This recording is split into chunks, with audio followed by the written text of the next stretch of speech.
Os grupos do Programa de Esquizofrenia da USP e o Programa de Esquizofrenia da Unifesp, da USP liderado pelo professor Hélio Elks e o da Unifesp liderado por mim, Rodrigo Bressan, eles se uniram para ensinar as pessoas a fazer diagnóstico de refratariedade e tratar a refratariedade efetivamente.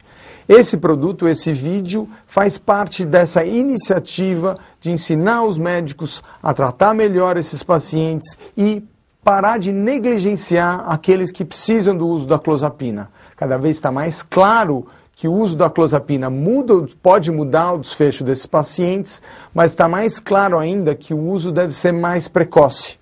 Porque se a gente usa antes, eles tendem a piorar ou deteriorar muito menos do que eles deterioram atualmente. Cerca de 30% a 50% dos pacientes com diagnóstico de esquizofrenia não respondem satisfatoriamente ao uso de antipsicóticos convencionais ou de primeira geração ou antipsicóticos de segunda geração. E esses pacientes são denominados refratários ou portadores de esquizofrenia refratária. Esses pacientes têm, sem dúvida, uma pior qualidade de vida por isso, eles têm um número maior de internações, a gravidade desses pacientes em termos psicopatológicos é muito maior, eles têm uma maior taxa de suicídios, um maior índice de perdas cognitivas e, com tudo isso, um pior prognóstico. Como vocês puderam notar nas palavras do professor Hélio Elks, 10 entre 10 especialistas em esquizofrenia recomendam o uso da clozapina para portadores de esquizofrenia refratários a tratamentos convencionais. E qual a porcentagem dos portadores de esquizofrenia que são refratários a tratamento convencional?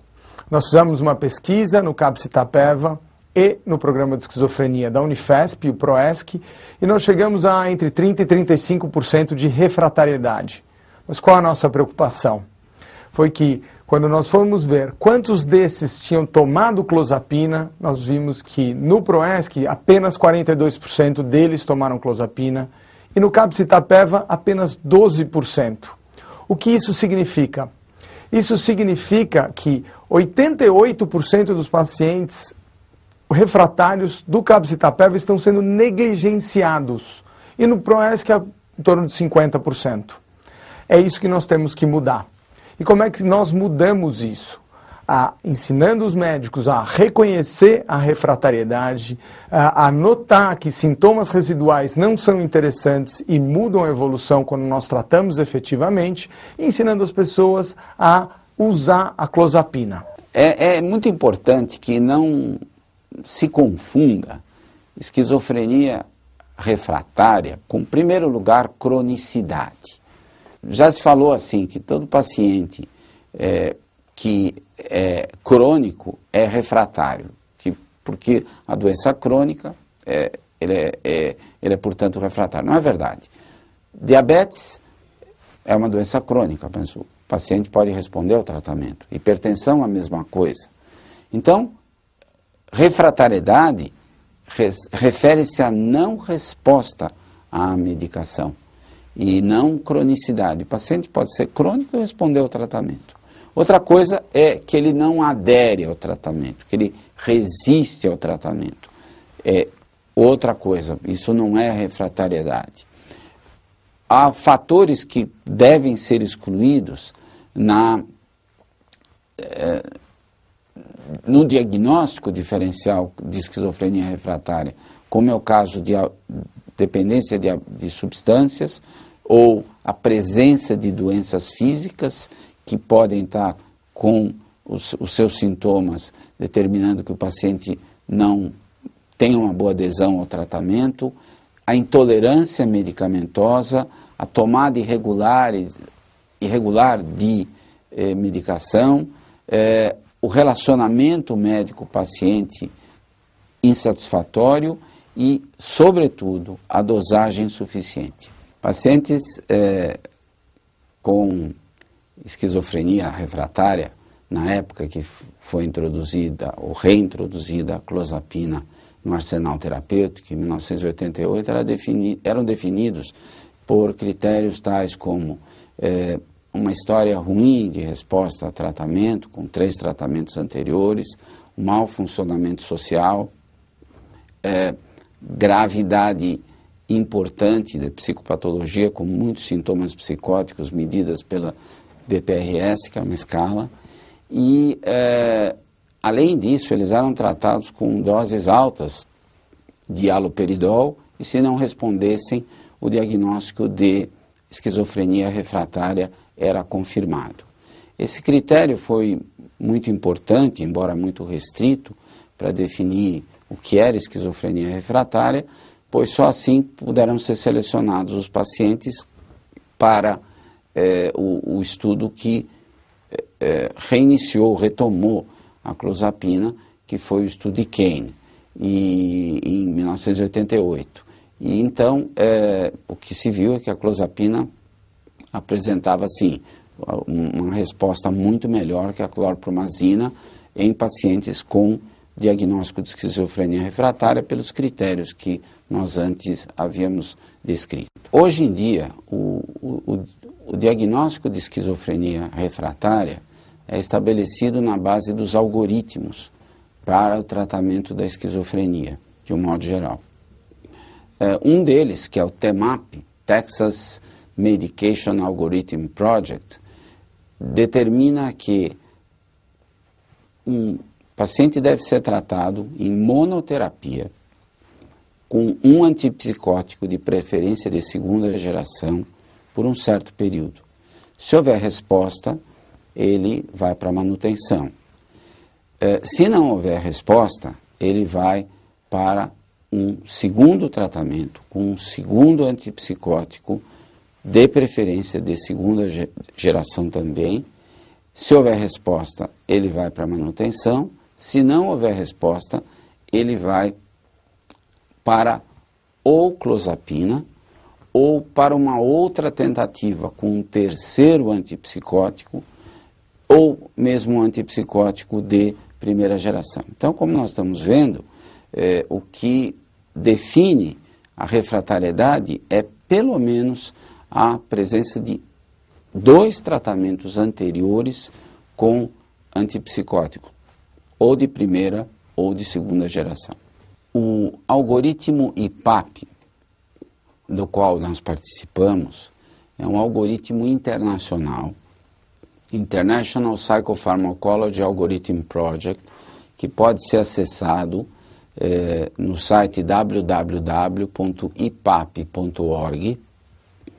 E este algoritmo define alguns passos muito importantes para o diagnóstico e tratamento da esquizofrenia e da esquizofrenia refratária. Então, nesse sentido, o que é esquizofrenia refratária de acordo com um algoritmo como o do IPAP? É um paciente que não respondeu a 2 tratamentos com doses adequadas de um antipsicótico em monoterapia por um período, então, no máximo de 12 semanas, ou seja, 4 a 6 semanas no primeiro tratamento, 4 a 6 semanas no segundo tratamento. Então, se o paciente não respondeu a esses 2 tratamentos, ele é considerado refratário e ele tem indicação de clozapina. A cada ponto do tratamento, é muito importante que tenhamos em mente vários aspectos que ocorrem durante o tratamento da esquizofrenia, que são muito comuns, como risco de suicídio, catatonia, agitação ou violência, falta de adesão, depressão ou sintomas do humor, abuso de substâncias. Se o paciente está na fase prodrômica ou no primeiro episódio, e se ele tem efeitos colaterais induzidos pelos antipsicóticos. Por que a clozapina é a medicação de escolha para a esquizofrenia refratária? Porque várias evidências de revisões sistemáticas e meta-análises demonstram que a clozapina é superior aos antipsicóticos de primeira e de segunda geração no tratamento desta condição. É o caso de Walbeck e colaboradores em 1999 que fizeram uma revisão sistemática de 30 estudos da clozapina versus outros antipsicóticos e viram a superioridade deste medicamento no tratamento da esquizofrenia refratária. Da mesma forma, uma revisão sistemática feita em 2000 por Taylor e McConnell também verificaram que a clozapina é a medicação de escolha e a melhor para o tratamento da esquizofrenia refratária. Talvez a meta-análise mais importante que tenha demonstrado a superioridade da clozapina em relação a outros antipsicóticos no tratamento da esquizofrenia refratária seja aquela realizada em 2001 por Chacos, onde essa autora verificou que em 7 estudos, onde a clozapina foi comparada com antipsicóticos típicos, ela mostrou um tamanho de efeito que representa a diferença clinicamente significante entre dois grupos de 0,53 favorável à clozapina. Quando a olanzapina foi comparada com antipsicóticos típicos ou de primeira geração, nós encontramos somente 0,24. E quando a risperidona foi comparada ao haloperidol, somente 0,14, demonstrando então, através desses efeitos, a superioridade da clozapina para a esquizofrenia refratária. No entanto, a meta-análise mais importante para a compreensão da importância da clozapina é aquela que foi feita em 2003 por Davis, onde vários antipsicóticos como clozapina, misoprida, risperidona, olanzapina, zotepina, aripiprazol, sertindol, quetiapina, ziprasidona e remoxiprida foram comparados, foram todos os estudos onde esses antipsicóticos foram comparados com haloperidol, se demonstrou que praticamente todos eles eram superiores ao haloperidol, porém o maior tamanho de efeito, quer dizer, a diferença clinicamente significante era da clozapina, com 0,5. No tratamento da esquizofrenia, é muito importante que o paciente não seja mais internado, ele não seja mais rehospitalizado. Um antipsicótico que previna rehospitalizações é, portanto, de valor muito grande para o tratamento da esquizofrenia. Num estudo que realizamos no Instituto de Psiquiatria, doutora Ana Paula Werneck e eu pudemos observar que a clozapina foi superior ao haloperidol e à risperidona na prevenção de recaídas, ou seja, de rehospitalizações no Instituto. Hoje em dia são muito importantes os estudos naturalísticos, porque eles refletem o dia a dia, o mundo real da clínica. E o maior estudo deles foi o estudo Kate, realizado nos Estados Unidos, com 1.500 pacientes, onde 4 antipsicóticos atípicos, risperidona, quetiapina, olanzapina e ziprasidona, foram comparados à perfenazina, que é um antipsicótico de primeira geração. Houve um grande abandono dos pacientes desses tratamentos após 18 meses. Porém, o que chama mais atenção é que na segunda etapa desse tratamento, os pacientes poderiam optar em novamente escolher um desses antipsicóticos de primeira geração ou clozapina. O que se constatou foi que a clozapina foi a medicação onde houve a melhor eficácia, onde os pacientes com a qual os pacientes permaneceram mais tempo em tratamento e que os pacientes tiveram a decisão de mantê-la. Eles queriam manter a medicação. Então, assim, em números, nós temos que 44% dos pacientes com clozapina permaneceram até o final do estudo, uma média de 10 meses, enquanto que 18% do que receberam os outros antipsicóticos é que permaneceram no estudo, uma média de 3 meses. E como nós iniciamos o tratamento com clozapina? O começo de tudo é o médico entender qual é a utilidade da droga. Em seguida, ele deve conversar com o paciente, mostrar para o paciente que os sintomas estão continuando, conversar com a família, explicar que essa é a única droga que tem uma eficácia diferenciada, que existem alguns riscos sim, um dos riscos é a granulocitose, a diminuição de glóbulos brancos, mas que esses riscos são minimizados a quase zero se nós fizermos um acompanhamento hematológico sequencial por 18 semanas e depois mensal. Quais são os exames necessários para esse tratamento? Inicialmente você faz um hemograma, eventualmente você pode fazer glicemias e outras medidas de triglicérides, mas o hemograma é o suficiente. Se o paciente tem glóbulos brancos normais e a parte vermelha também normal, nós podemos começar o tratamento. Idealmente, a gente começa o tratamento sem nenhuma outra medicação antipsicótica. Na vida real isso é um pouco difícil. Se for para manter um antipsicótico concomitante, o ideal é que se use um antipsicótico que tenha alta potência. De preferência, se for usar atípico, o haloperidol, ou se for usar um atípico, a risperidona, porque isso facilita. Então você pode manter a medicação anterior e iniciar a clozapina paulatinamente. É necessária a internação para começar a clozapina? No passado era, atualmente não. Se o paciente está relativamente estável, a gente começa a clozapina ambulatorial, fazendo os exames de sangue a cada semana. E como é que você dá as doses de clozapina?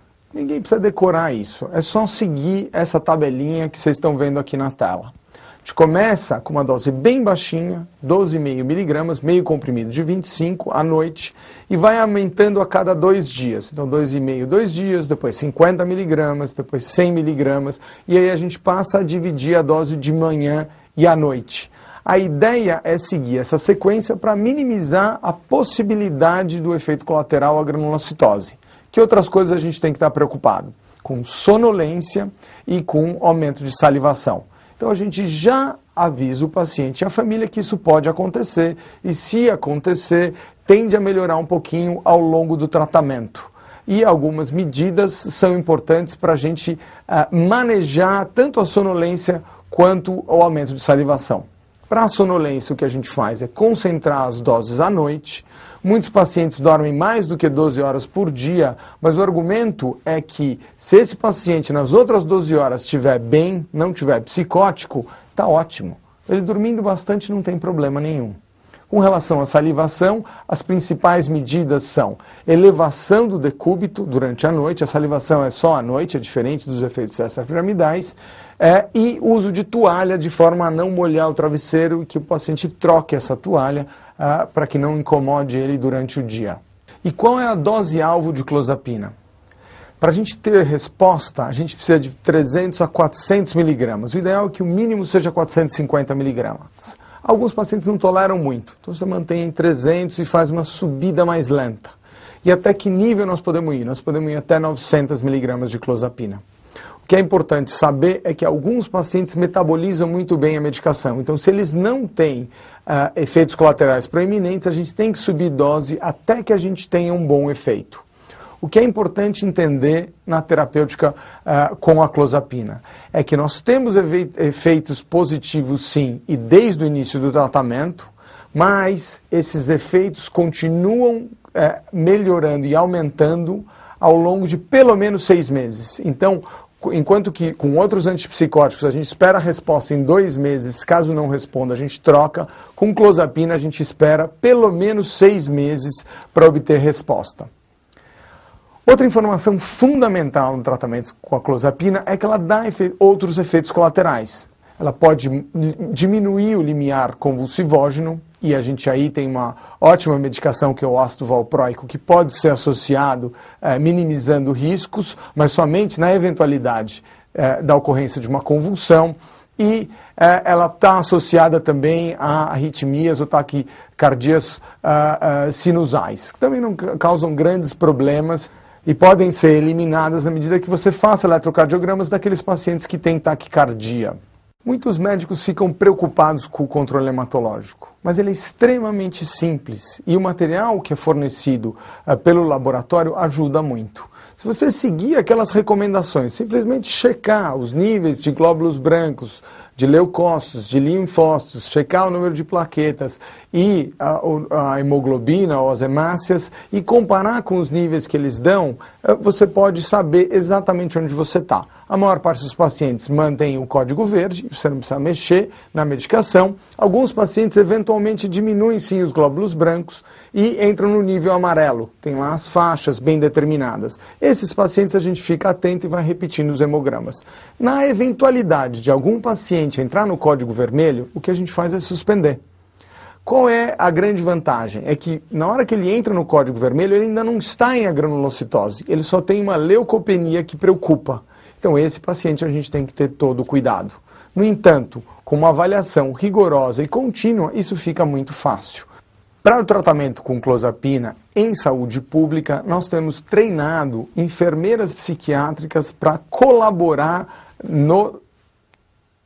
no acompanhamento dos pacientes em uso de clozapina. Essas próprias enfermeiras podem fazer toda a checagem hematológica sem grande trabalho para o médico, só comunicando qual é o código e como as coisas estão evoluindo. A clozapina tem uma grande eficácia tanto na sintomatologia quanto na redução de hospitalização. Por isso ela tem um enorme impacto do ponto de vista de saúde pública. É muito importante lembrar que o tratamento com antipsicóticos de segunda geração, a sua maioria, podem levar a ganho de peso e dislipidemias, alterações do perfil lipídico.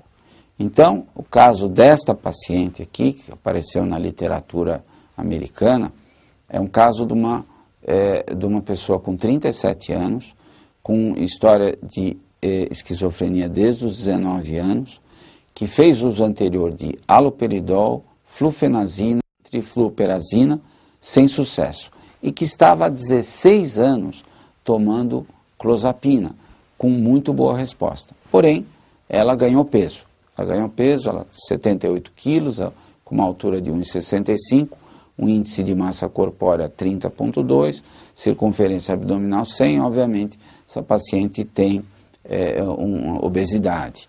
Então, o que fazer?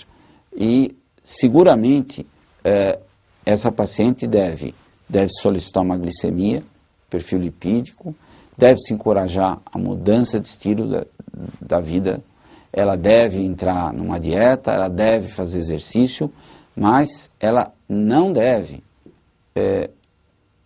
suspender o antipsicótico pela qual ela está respondendo, no caso a clozapina.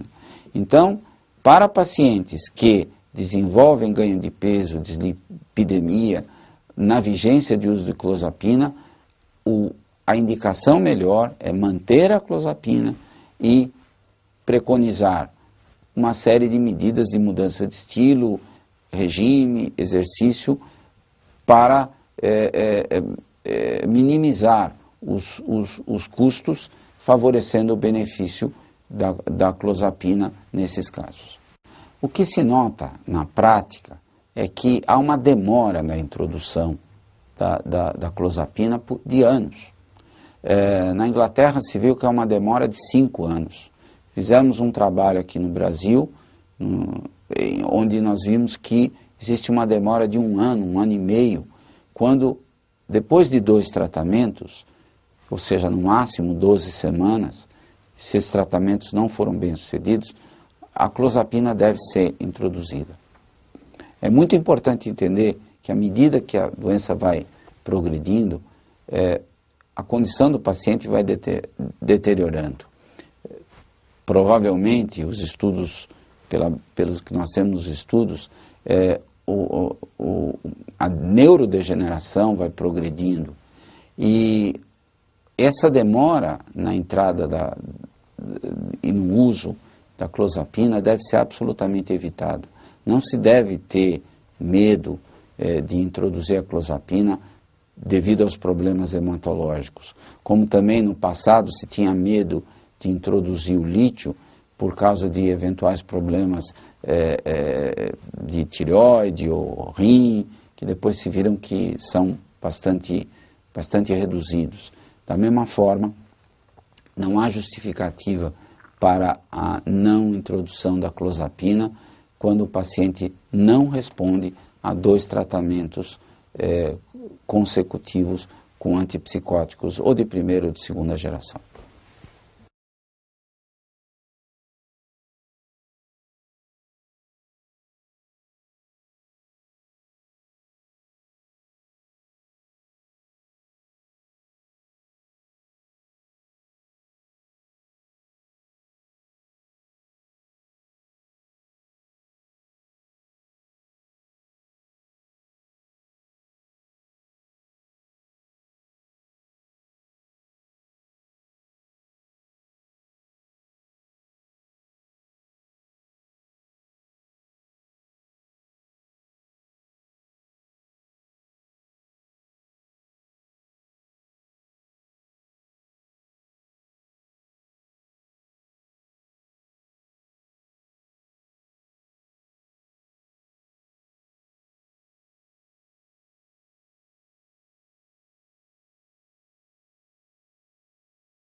Como todos sabem, a esquizofrenia tem um grande impacto social e um grande impacto humano.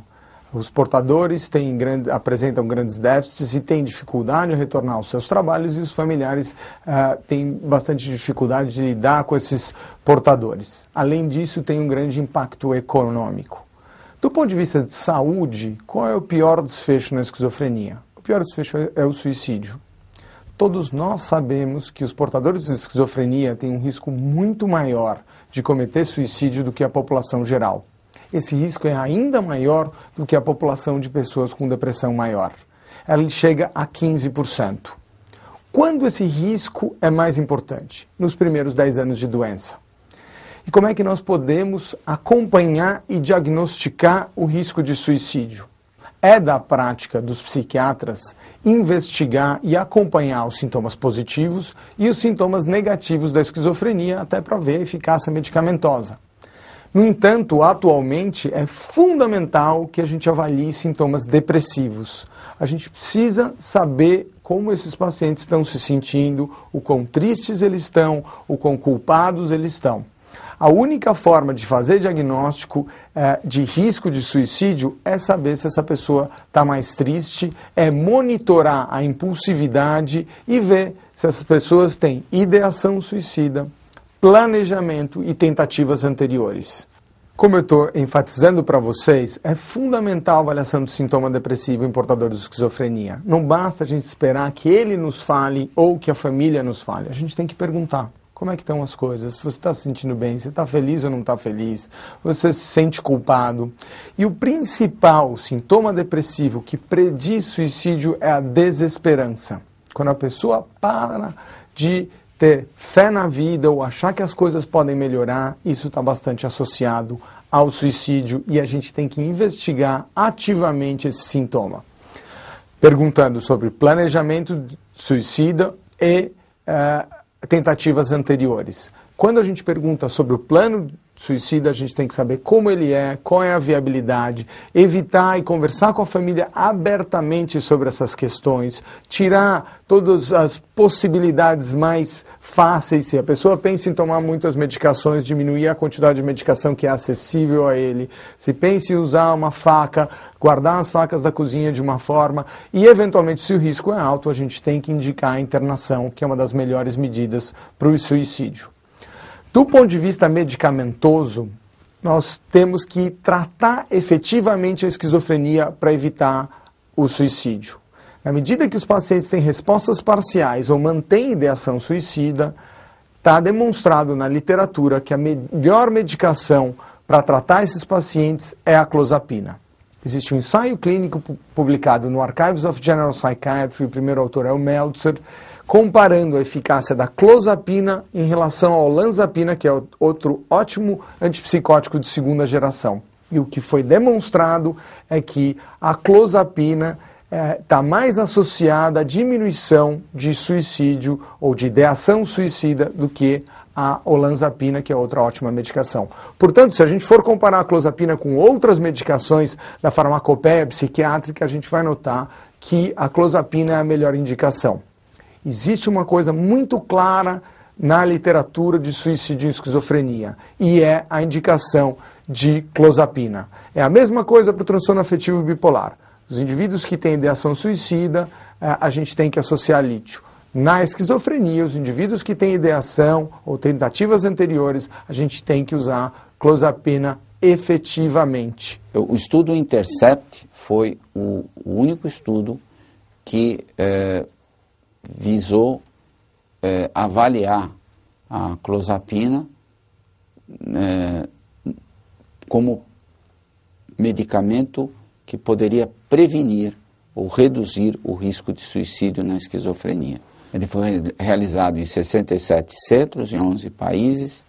A clozapina foi comparada com a olanzapina, porque a olanzapina foi escolhida porque ela tem propriedades importantes em termos também de redução de ideação suicida, isso visto em outros estudos.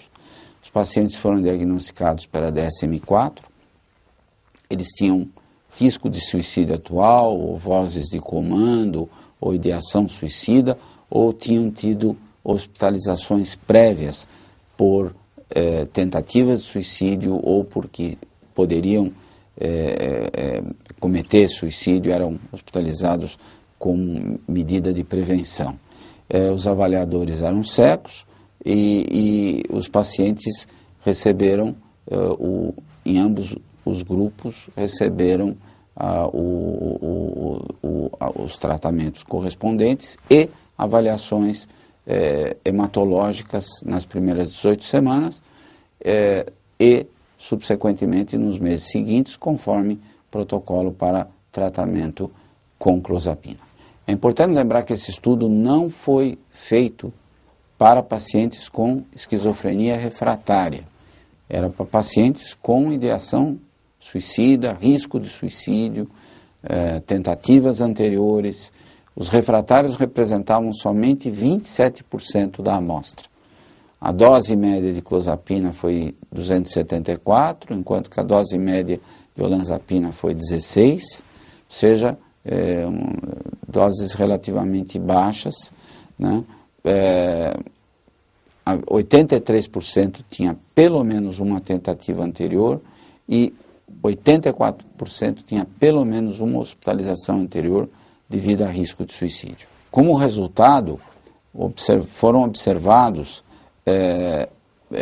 111 tentativas 43 para clozapina e 68 para olanzapina e 372 hospitalizações, 174 para clozapina e 198 para olanzapina. O risco relativo para clozapina foi 0,76, portanto a redução, né, do risco de suicídio foi significante, com significância 0,03, e o número necessário para tratar foi de 13. Este conceito quer dizer o seguinte: 13 pessoas são necessárias para tratar, para evitar uma tentativa de suicídio ou um suicídio. Quanto menor esse número, melhor, né? E as taxas de suicídio foram 8,5 para olanzapina e 5,6 para a clozapina. O que é comum é nós encontrarmos pacientes que podem ou não ser refratários, e que, como por exemplo, uma paciente que apresentava alucinações constantes, imperativas, que não respondiam a qualquer tipo de tratamento com os antipsicóticos convencionais, as vozes permaneciam o tempo todo na sua mente, e em determinado momento as vozes começaram a exercer um comando em que ela devia se suicidar, e de fato ela faz uma tentativa, pega uma faca, tenta cortar os pulsos. Felizmente essa paciente tem a família intervém, ela é hospitalizada e se vê que ela tem uma história de não resposta a tratamento com 2, 3 antipsicóticos anteriores. A instituição da clozapina reduz completamente essas alucinações de comando. Ela passa a não ser dominada por esses sintomas, e inclusive com extinção dos mesmos, e o risco de suicídio, claro, diminui. As pessoas às vezes perguntam: a gente pode usar clozapina mesmo que o paciente não preencha critério para refratariedade, mas tenha ideação suicida? E a resposta é sim. Por quê? Porque é a única droga que mostra uma clara eficácia para diminuição de ideação e tentativa de suicídio em esquizofrenia, a clozapina. Portanto, os pacientes, que em geral são mais jovens, eles precisam ter acesso à clozapina o mais cedo possível para evitar um desfecho mais grave. Obviamente, o tratamento do suicídio é global, como eu mostrei para vocês. Nós temos que envolver a família, nós temos que fazer uso da internação, nós temos que minimizar os riscos desse paciente. Mas está claro que o uso da clozapina está bem indicado nesses casos.